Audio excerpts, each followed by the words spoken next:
What you want more than anything is you want to meet people with different experiences. And I've always sort of found you would see things that you would not automatically have come across. Hello and welcome to the Parliamentary Review Podcast, the podcast that puts leadership in focus. I'm Scott Challoner, and I'm here to introduce your podcast host today, Jonathan White, who each week is joined by directors, CEOs, CFOs, government ministers, chairmen, presidents, and maybe one day even the President of the United States. That is, if he is still the President by then. The aim is to discover who these people are who get up every morning and make the world work.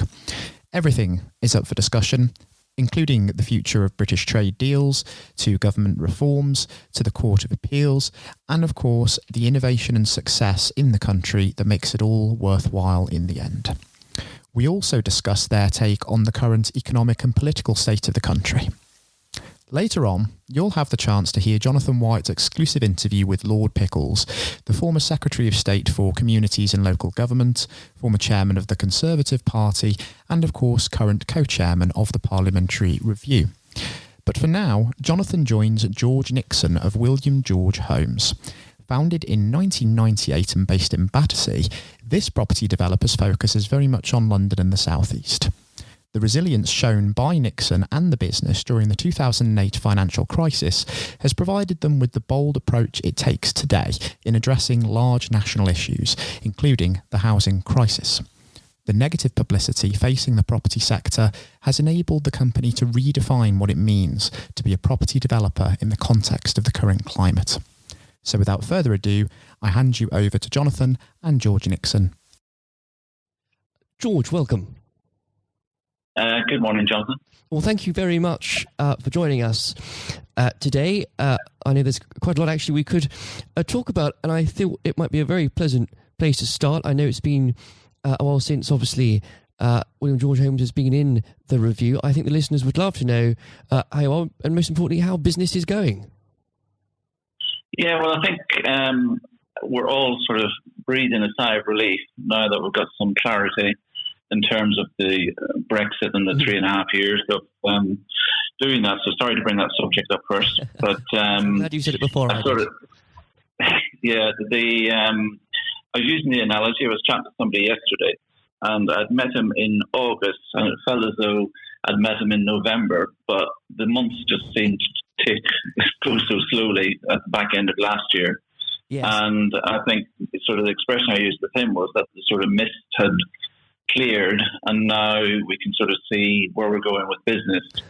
And there's definitely a spring in the step, a bounce in the property market in terms of people showing interest, and people are just a sigh of relief, to be honest. Without a doubt, and I know we'll talk about this perhaps in a bit more detail later, but it seems extraordinary, doesn't it, that this year will be 4 years since we had that referendum. And I mean, I think, to relate to your point, it felt like back in the earlier part of last year, someone said it feels like the 52nd of January, because nothing ever happened, and it was a great frustration. One can only hope, no matter how you voted in the general election, that now there is a government with a clear majority, at least there will be some decisions made. We shall see. Indeed. Yeah. Now, yeah. Obviously, yourselves, though, at William George Homes, founded now 22 years ago this year. So congratulations. Now, thank you. No, not at all. The market's changed so much in that time. Now, however, a lot of businesses in the sector didn't survive 2008, and I thought it would be smashing, George, if you could perhaps go over how you dealt with the extraordinary challenge that financial crash presented for yourselves in the market, and what you did to learn from it. Yeah, well, I think it was very much a case of, in a lot of cases, more luck than judgment with people, because, if we all had seen it coming, we would have, made or done things about our business style and pattern to sort of ensure we could survive and not have any headaches on the way through that. But I use the expression, we were somewhere we weren't at the bottom of the curve or the top of the curve. We were somewhere in the middle. Unfortunately, we didn't have a huge amount of land debt and land supply. Most of our stuff at the time was virtually built, so we could hang on to it, rent it out, and weather the storm. And again, we're fortunate enough to have some funding, which on 5-year fixed rates at a very low rate, just in time, and came through it that way. So I can't actually say we did anything clever. It was more we were fortunate to be in that position at the time. Whereas I've got friends and so on in the industry who unfortunately had a lot of land banks, and the banks just basically closed them down. Yes. So I think the lessons are, and we've all sort of learned that keep the leverage as relatively low. Try not to borrow too much from the banks, and be a bit more cautious. Obviously, people got carried away back in 2008 and the year or two before that, and thought this was just a gravy train that was going to last forever. But people older than me would always say, it doesn't last forever. The bubble burst at some point, and it was quite a big bubble to burst. Certainly was, and I think a fantastically practical answer, because I think you've pointed something out very clearly there, is that anyone that says that they had a grand strategy for survival before they knew what was going to happen isn't probably completely telling the truth. And good business, no matter in recession or when the economy is booming, relies on the things you've just listed. And I think that's a superb takeaway. I suppose I should have listened to my father a little bit more. He never borrowed money. he used to drive around in his car, and he would see some of his friends driving these fancy cars, and he'd go, "Well, mine's paid for, his isn't." So it was always his analogy. A good life lesson. Now, what I also want to talk about, obviously, you do so much work across London and the southeast, and maybe a couple of minutes on this, because it's something that people do forget about, the importance, given you operate in the private sector, of actually having relationships and good working relationships with local authorities. The importance actually can't be understated. It is important, and I do know a certain amount of planners or councillors in various bodies. But it's also fair to say that they more recently have been moving around. So you're trying to go, they were there, 6 months ago, and they've moved on somewhere else. It is a bit of it's good to have those relationships, but as I say, they are moving around a lot. They are under particular pressure in terms of their time, yes, and most, and if not all, seem to be understaffed. So for us to, I don't know if we want to talk about that now, but for us as developers, it's a big frustration that planning takes so long. Arranging meetings takes weeks, particularly in London and the South East. We did have a bit of an expedition up north towards Manchester, which I put in the parliamentary review, where we got planning to convert an old textile mill, which in Stockport, which was about 200,000 square feet. And the councillors in Stockport were an awful lot faster and an awful lot more receptive to have meetings, and very, very quickly. So, and the other caveat to that was they didn't actually charge to have the preliminary meetings or the preliminary conversations. Now, isn't that interesting? Yeah, so in London and the South East, just to have a chat, would cost a few £1,000s, just to have a preliminary chat.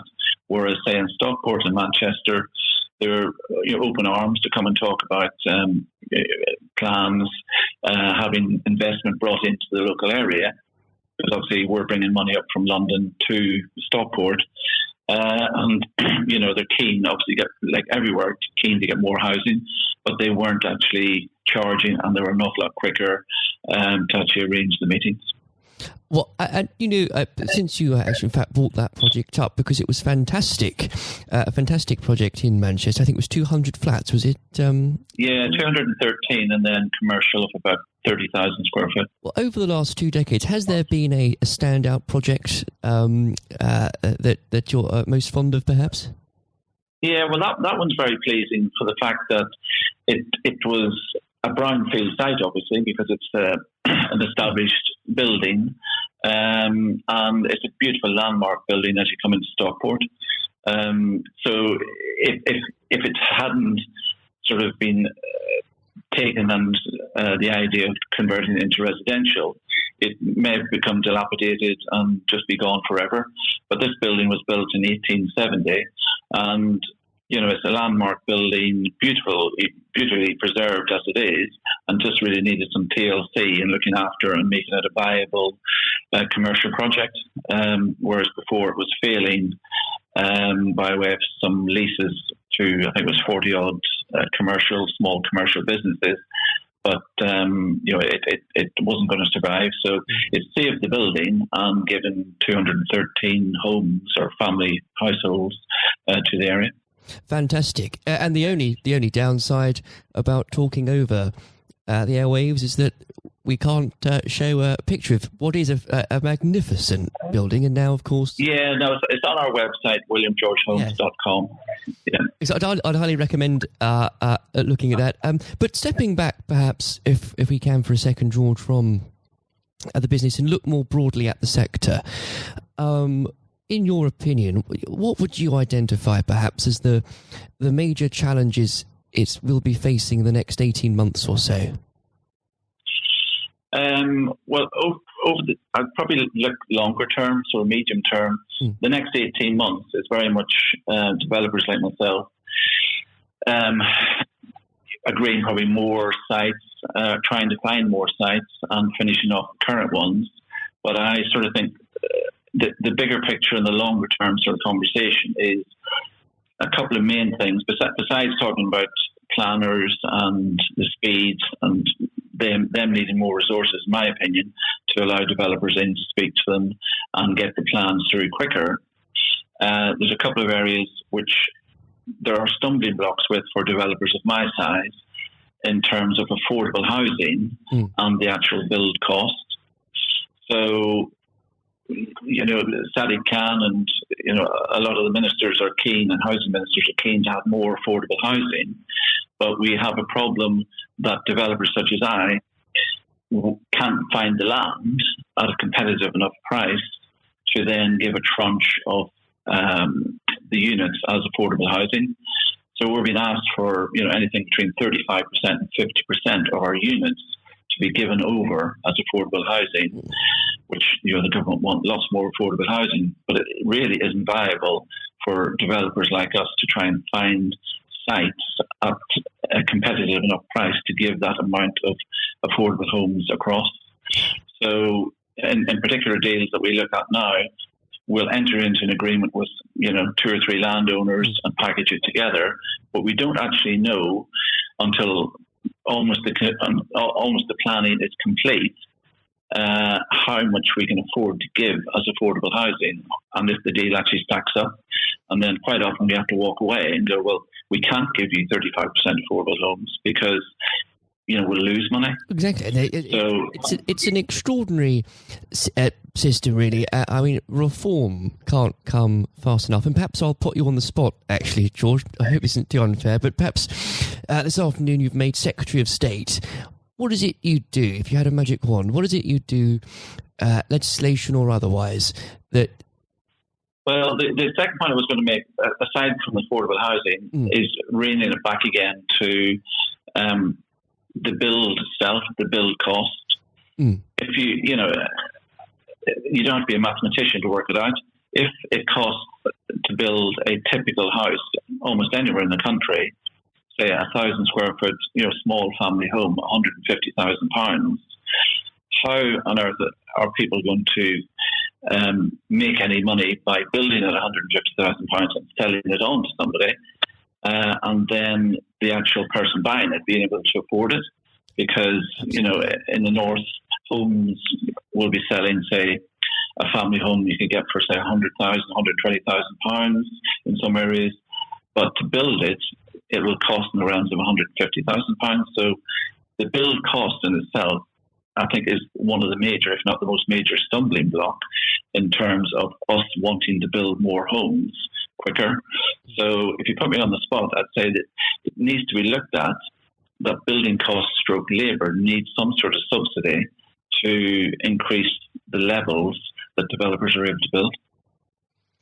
And I think it's something for the best part of a decade now, the government, whether it's whichever prime minister it's been headed up by, has echoed more or less what you've said, but very few things seem to have been done. And I think a lot of voters will judge this government on whether or not they're able to deliver on the promises they've made on housing. And that, gosh, that's going to require a lot of work, and especially with businesses like William and George Homes. Yeah, so I say the variables are planning, affordable housing, and build costs. And within the build costs, you have labour. And I think I may have mentioned to you the other day that I've got some ideas on labour costs and how to have skills increased in the UK on that. But those are the three challenges, really, I think. And I know, and you're right, you have mentioned this, and perhaps we could go in a bit more detail about that, George, because I know you're a big advocate of getting the next generation interested in construction, especially with the right skills we need to develop in this country for that. Do tell us a little bit more about that, George?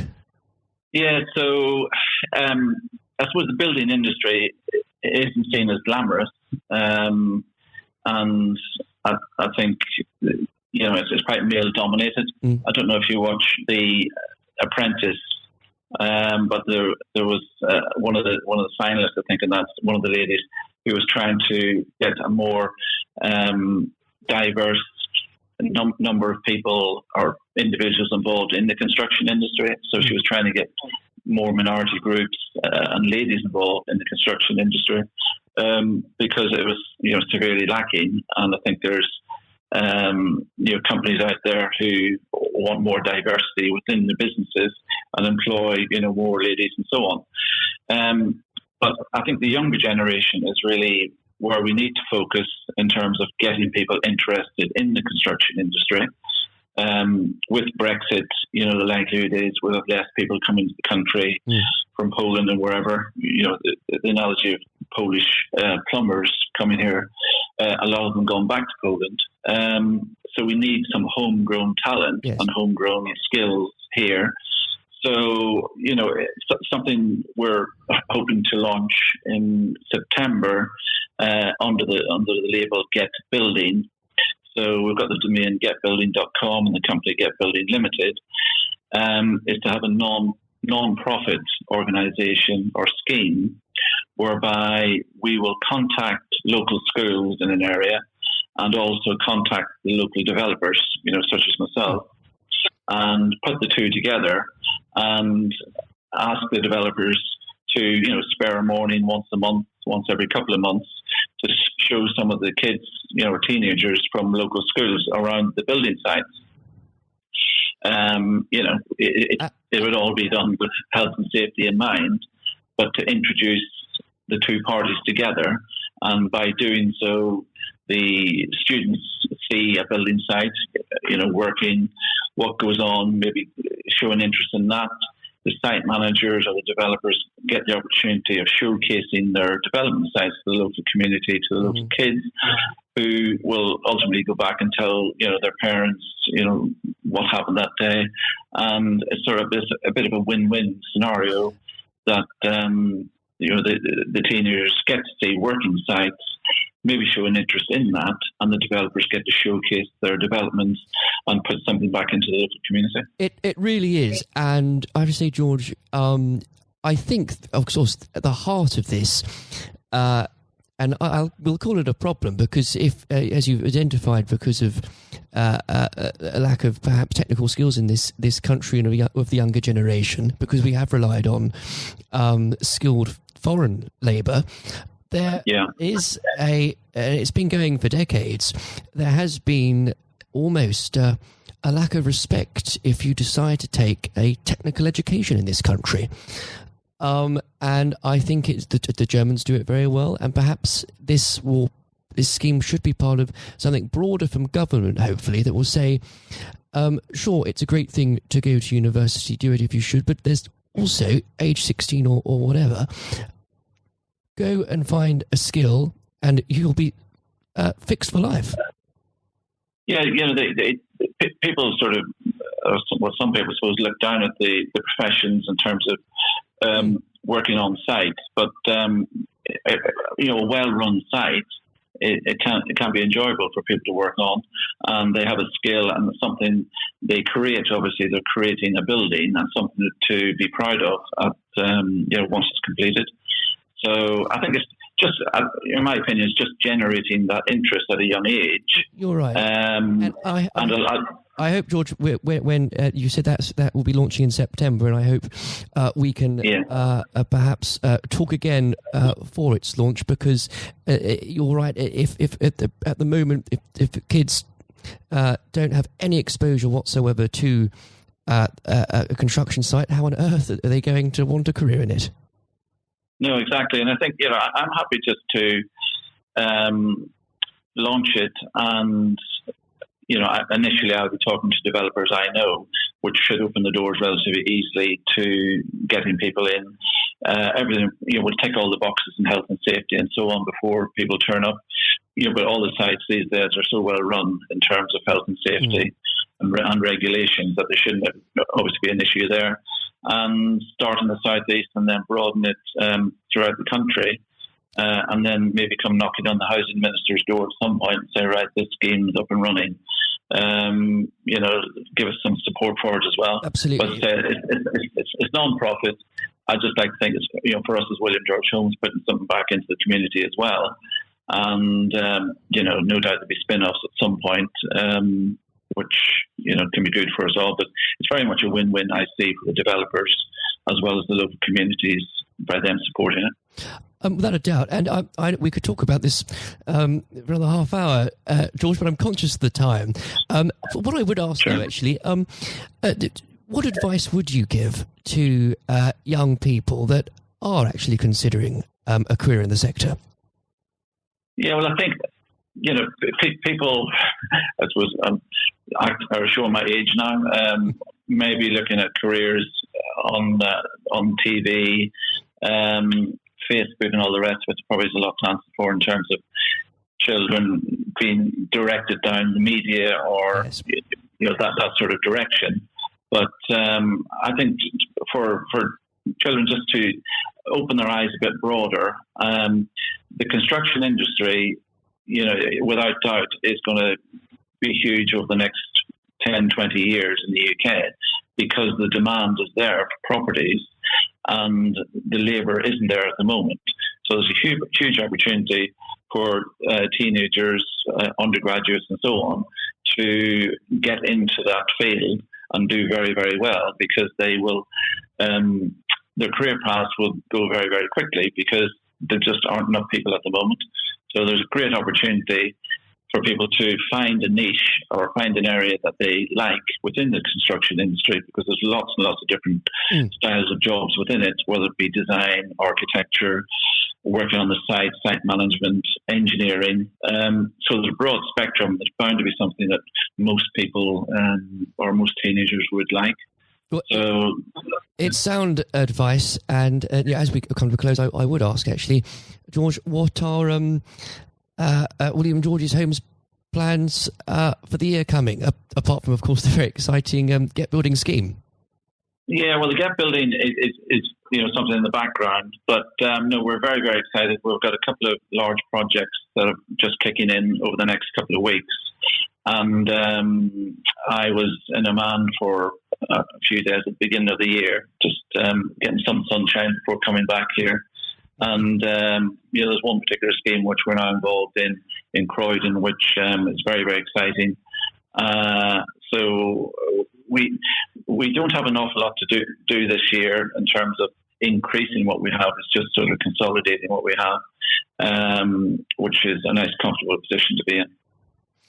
Well, George, thank you very much for coming on today. It's been a pleasure. Hopefully we can speak again soon. Yeah, that'd be a pleasure, Jonathan. Thank you.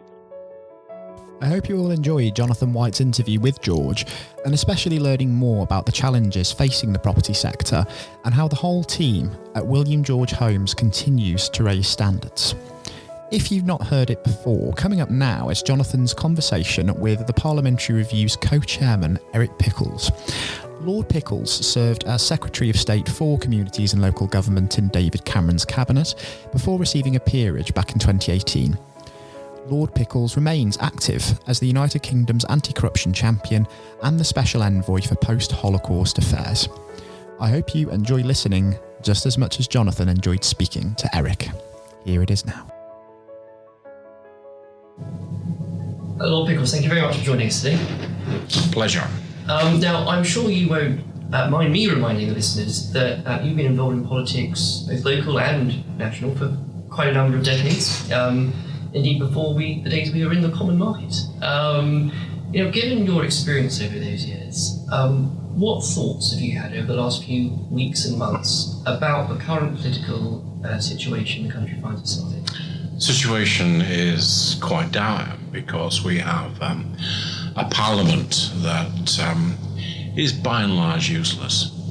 It's like a bored teenager on a long drive, and it knows what it doesn't want, and it's so bored with Brexit, but it can't agree.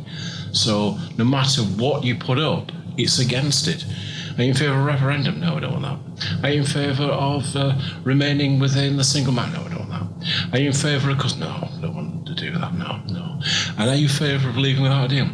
No, we don't want to do that. So it's against everything, but there isn't enough votes to be in favour of something. And it could be by the time this podcast goes out that Boris has started on the process of the bill, because we'll be voting on that today. But even then, what people don't seem to understand, this is not the end of Brexit. Right. This is barely opening the door of Brexit. We've got years of negotiations about trade agreements, relationships with Europe, putting down pieces of legislation.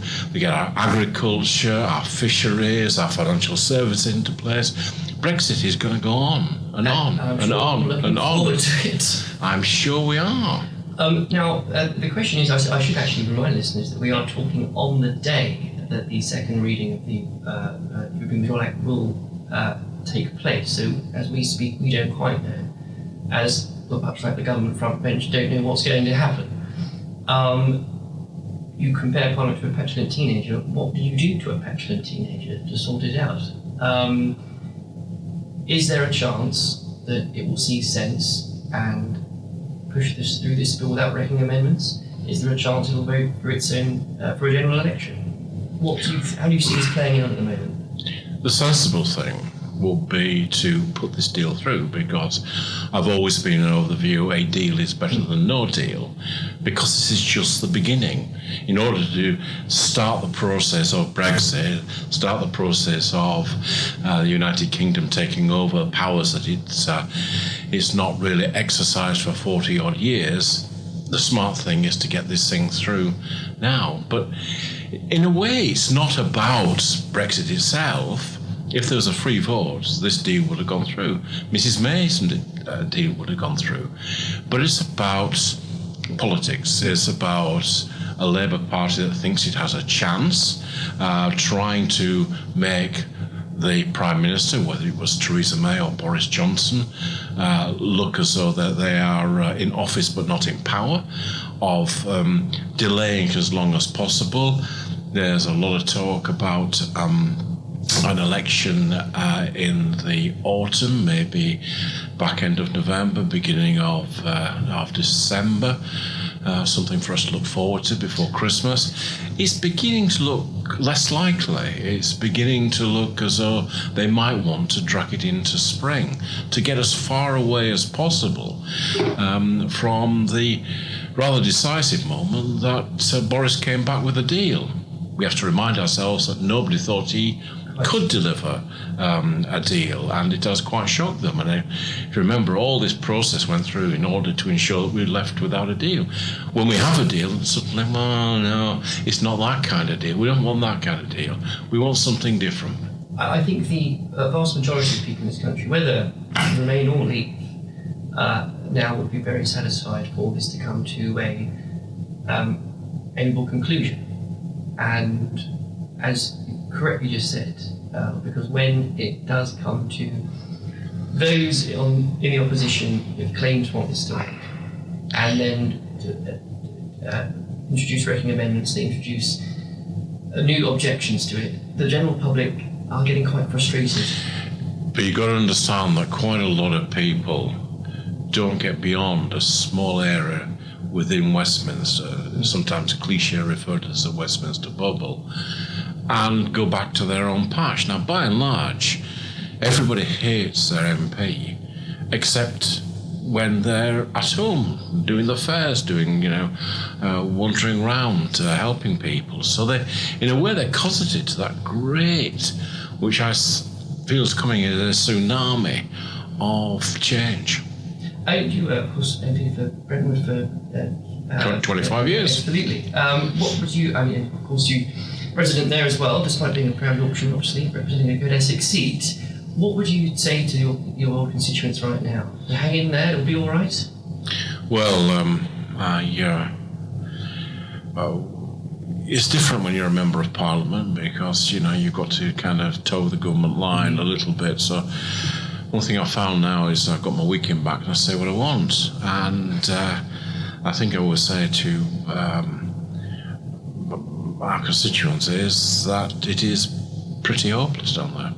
Excellent. Well, on that, I think, honest assessment, it's something I think the Parliamentary Review has always done quite well, talking frankly about problems, issues, and also not just good practice, but leadership. Well, I was used to read it when I was a member of Parliament, because, what you want more than anything is you want to meet people with different experiences, and I've always sort of found it quite a kind of a chatty magazine, but also you would see things that you would not automatically have come across. I certainly have attended the receptions over the year, and it's amazing the things you kind of pick up. And I think it's important to stress it's not because politicians aren't interested, because honestly, as you'll know more than anyone, it's an issue of time. And to be able to have a channel and a platform where you can keep communication lines between businesses, schools and policymakers is so exceptionally important. I think so, and it's important that it's beholden to nobody. People, pay to be part of the publication, pay to be members, and it's a way of not beholden to government, not beholden to anything.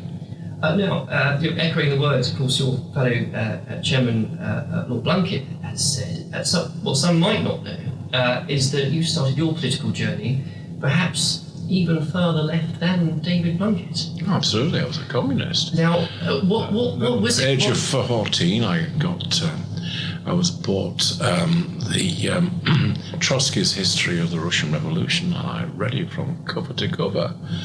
I tried to read it a few years back, and I just couldn't follow anything.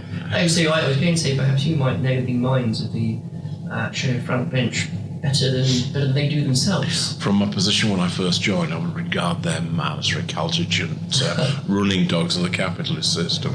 Now, what was it that moved you from radical Marxists to running the only inner city council controlled by the Conservatives in the 80s? Well, I was very young, and I was fascinated by what was happening in what was then Czechoslovakia and Dubček, and the revolution that was taking place there inside communism, and the way in which he was repressed by Mr. Brezhnev, and the tanks and taking over. I was so angry. And I'm 16, remember. I'm really angry. And I thought, what's the most outrageous thing I can do? I will join the I'll join the Conservative Party as a protest. And I kind of sticked around, and my family thought it was the funniest thing that ever happened to it. I was Eric the Tory. And I think you announced this quite grandly as a grand protest. I did indeed, but do you know, I kept going down, and it was an exciting time. People were developing the ideas of what the Conservative Party should be. Selsdon man, even Heath looked radical. We had different ideas, and it eventually clicked. And at some point, I became a Conservative, and that was 51 years ago. I think I'm definitely 100% a Tory now. Through and through. Through and through. Although I do know the story, most people might guess that a dialogue Conservative like yourself would have perhaps a portrait of Mr. Thatcher or Mr. Churchill in their office, but who is it that you have? I had Che Guevara. Which I always had him over my left shoulder for visitors, and they always used to you see their eyes going up and thinking, who, can't possibly be it. Someone asked me if it was Desi Arnaz. I thought it was married to Lucille Ball. But no, the reason I did that was to remind me and to remind my officials that without constant vigilance, the cigar-chomping commies would take over. I'm sure David Bunk was in the room to reply to that, actually. But in that long journey, you eventually ended up, of course, in 2010, doing something most Conservatives would never thought they would have to do, but in a coalition government with, of all people, the Liberal Democrats. That's right. Now, something I think perhaps today more than ever, people and our politics seems to be almost wholly determined on how we voted in a referendum 3 years ago. Yeah, I mean, the most normal thing would happen after something like that would be the country would come together, and if anything, we're more divided. I mean, I thought working in the coalition, I'm proud to have been part of that coalition. I'm proud to have worked alongside the Liberal Democrats, who I think realised that, like all minority partners in a coalition, they would suffer at the polls. Do you think we've lost the ability recently as a people to work with those that we might disagree with on issues more than we used to? I'm not sure that's right. I mean, you can see various members of the Conservative Party working closely with Liberal Democrats and Labour to defeat their own government, but it's not a thing I think I would want to encourage. Quite. And I should remind listeners, we are recording this in Victoria, just over the road at Cardinal Place, a fantastically new development site which wouldn't have been there without some of your legislation. What was the proudest? I personally approved it. Absolutely. What was the proudest moment, do you think, in serving Secretary for 5 years? It's my actual proudest moment. We did a thing called Troubled Families, which was the first centre-right attempt to deal with poverty and to deal with difficult families that were causing a disproportionately large amount of call upon the state, and it was on the basis of tough love. It's on the basis of getting people into jobs. It's about dealing with the kind of the family as a whole, not just one or two individuals that were having a problem. And I'm pleased that it's continued. And since, I should very much stress that since, of course, you're stepped down being an MP, you do have your weekends back, but that's not to say you haven't remained very active and very busy. Of course, continues the government's anti-corruption champion, shone the harsh light of day over malpractice in the local government. Indeed, the Queen's speech that we've just had includes some of your recommendations from 2016. I think a couple of things on that. First of all, are you surprised, I may imagine you may not be, at some of the backlash towards, in this country, introducing voter ID for voting? It is absurd, and it's particularly absurd coming from the Labour Party, because it was largely Labour's vulnerability that got my interest in trying to do something about it.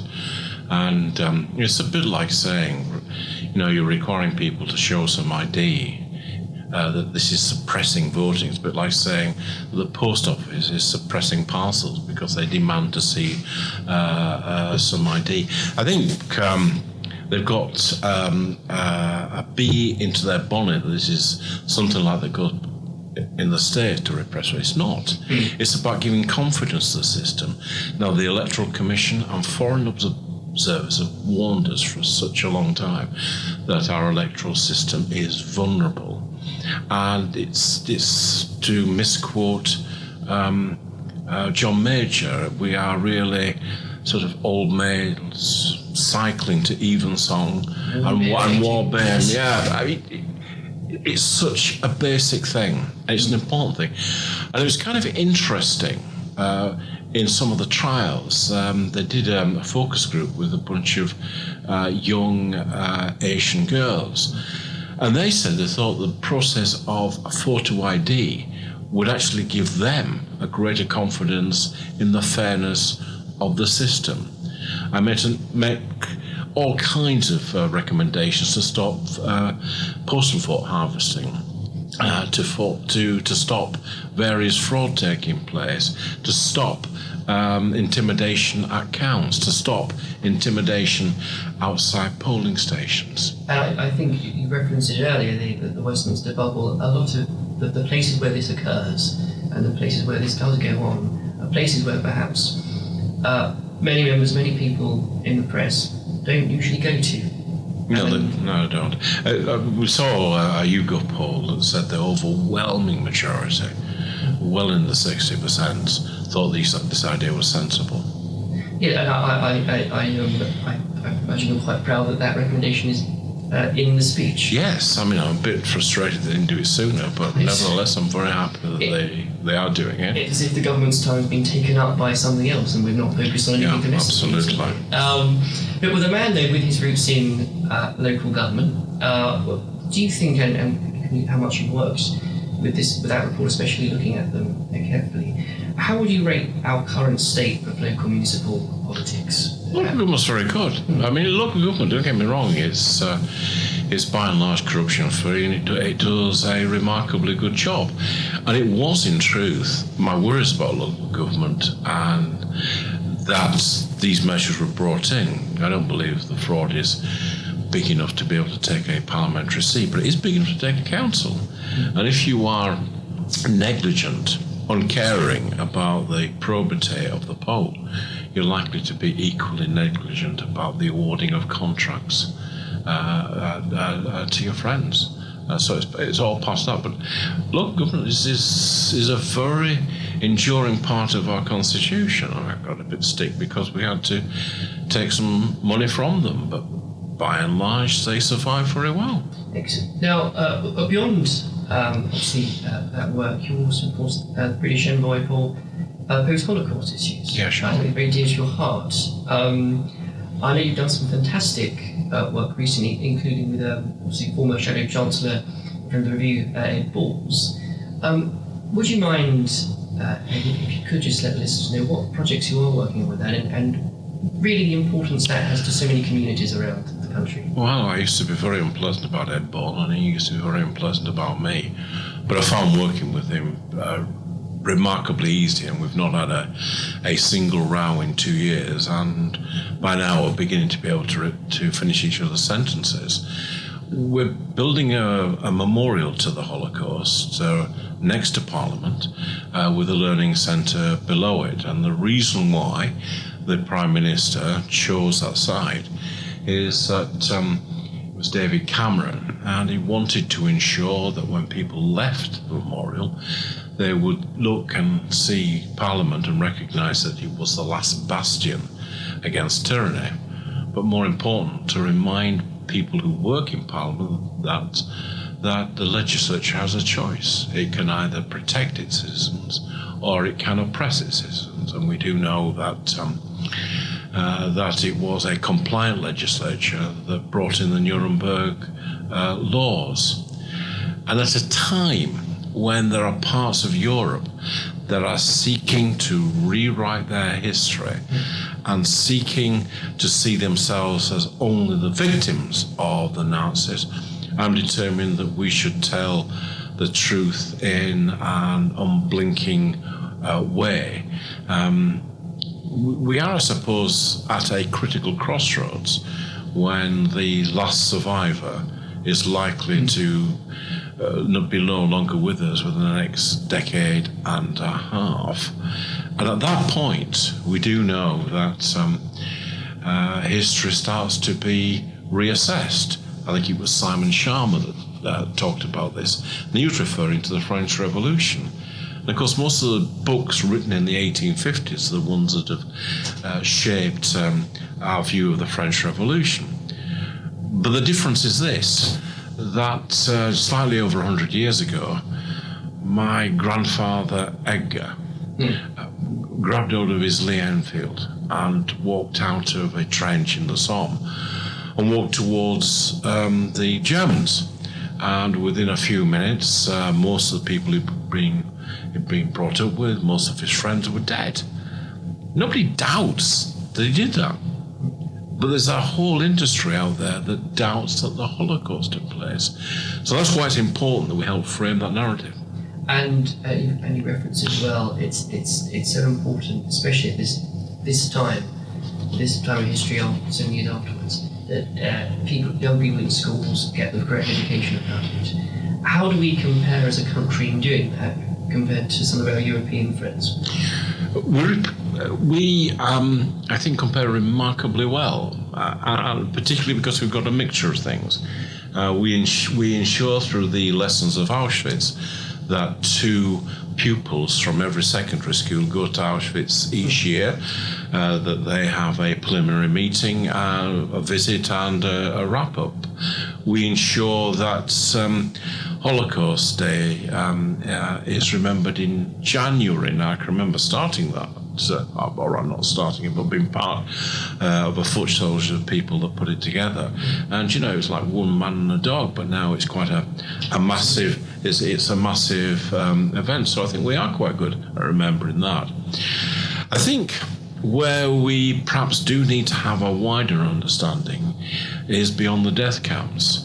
And we need to kind of understand the Einsatzgruppen, which was the roving murder squads, how important they were. You were more likely to have been shot in a ditch than to end up in a death camp. And the hinterland of that is Lithuania, where I was last week talking to colleagues, and through Belarus and the Ukraine. And it's really important that we ensure that we register where those death sites are. And I think certainly, and I'm going to sit down next to speak, which hopefully won't be too long away. It's something I think we'd be very happy to keep updates on how that project is going, because it's so important and people do need to be aware of it. Looking to the future, though, I imagine we're actually very content and happy because the former Prime Minister, friend and colleague David Cameron just released his book, and you did quite unscathed from it. I came out, he was very nice about Yes. it. I even bought the audio version because he was reading it, and he obviously, but there was a fair bit of affection, and I'm rather glad they left out one or two of the other embarrassing things. Maybe not this time. Yeah. But it's important, I think, and I'm conscious of the time, but I think it's important that today people have become so perhaps caught up in what's happening in this country regarding Brexit. Looking to the future, what would you say that it's a positive thing that this country has to look forward to? Well, we're a large trading nation. We're a large economy. We're a liberal democracy, and it would be good to get through Brexit over the coming years, and it would be good to start to look at some of the social issues that we need to tackle. Those have been left behind by our economic progress, and it will be good to see some solid investment in this country, both in terms of its infrastructure, but also in terms of the way it operates as a democracy. And I know there's going to be a huge focus of the next review. Pickles, thank you very much for joining us. Thank you. As always, it has been a pleasure listening and learning from our guests. I and Jonathan hope you all enjoyed listening to today's podcast. Until next time, Jonathan and I are off to the Westminster Arms to raise a glass to raising standards, Or at least we would be if all of the pubs weren't closed. So in this instance, Jonathan's front room will have to do. Goodbye. Thank you for listening to our podcast. You can find every episode on iTunes, YouTube, and Spotify. The views expressed by each guest in the podcast are their own. They do not represent the opinions of the Parliamentary Review, Westminster Publications, Lord Pickles, Lord Blunkett, David Curry, or any other guest on the podcast. If you'd like to know more about the Parliamentary Review, please visit www.theparliamentaryreview.co.uk.